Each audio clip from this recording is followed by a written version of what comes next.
Hi, I'm Fred Burton here today with my good friend Scott Stewart to talk about a series that Scott's been working on called Gauging the Jihadist Movement. Scott, help our viewers understand what this series is and how long you've been working on it. Well, really, it's something that we at Stratfor have worked on since 2005. And we've been tracking, initially we were focused, pretty much on Al-Qaeda. But even in the 2005 edition, we started talking about the de-evolution of the jihadist threat from one based on these, professional terrorist operatives to one based on the wider jihadist movement. And really, even in 2007, we lost Al-Qaeda. We dropped that from the title and just really started looking at the jihadist movement. It's become so complex, and there's so many different, pictures, moving pieces, that we actually broke it into sections starting in 2013. And we had a section where we talked about, terrorism theory. We talked about insurgent theory. We talked about, the goals and objectives of the jihadist movement. And then we started talking about Al-Qaeda and the grassroots and such. Of course, last year, with the break-off of the Islamic State from Al-Qaeda, we had to start treating them as an independent actor. And so this year, we basically have a three-part series.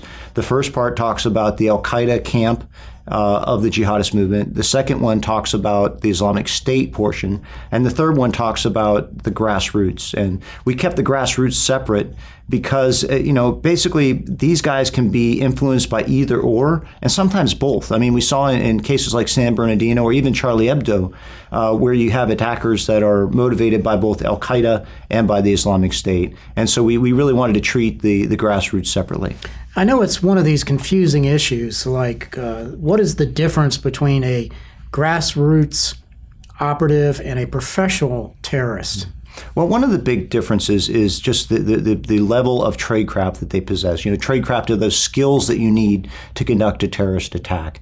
Some of the guys that we've seen in the past, guys like you and I have tracked in the past, like a Ramzi Youssef type person, is a professional terrorist operative. He understands tradecraft things such as surveillance, planning, traveling internationally, document fraud and forgery, bomb making, the things that you really need to be able to operate in a hostile environment, create that truck bomb in New York and not get caught and get away with it, get away with the attack.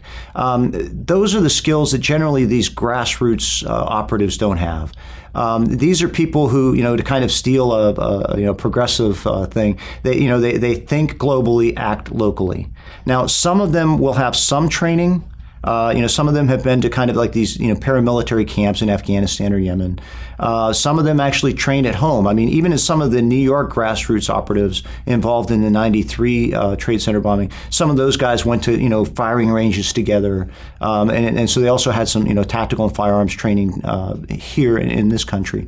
But they still aren't professional terrorist operatives. And that's really where we draw a distinction. And it's important to draw that distinction because they pose a different level of threat.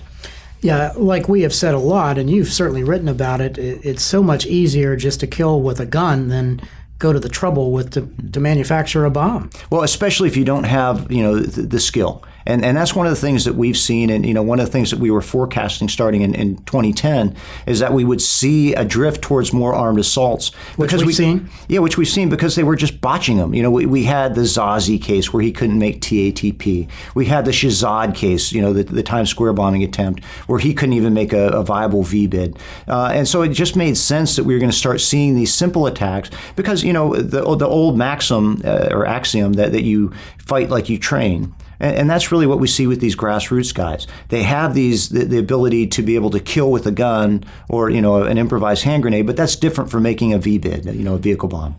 What do you make of the recent attack today in Jakarta and the one we saw in Istanbul with the suicide bombing? Well, the Jakarta attack, I think, was interesting. And there again, that's showing, kind of these linkages and the grassroots at work. We had 7 operatives in Jakarta involved in this armed assault using handguns and improvised hand grenades.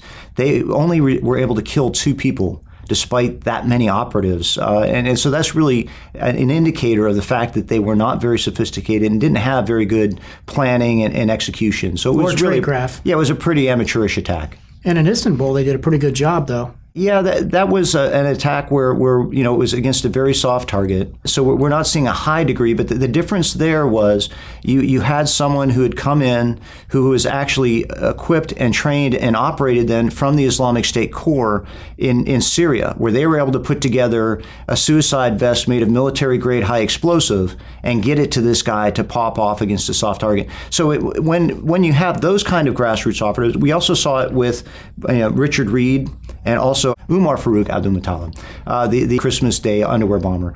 When you have a grassroots guy who can be equipped and directed by a professional terrorist, in that case it was Al-Qaeda in the Arabian Peninsula, they become much more dangerous.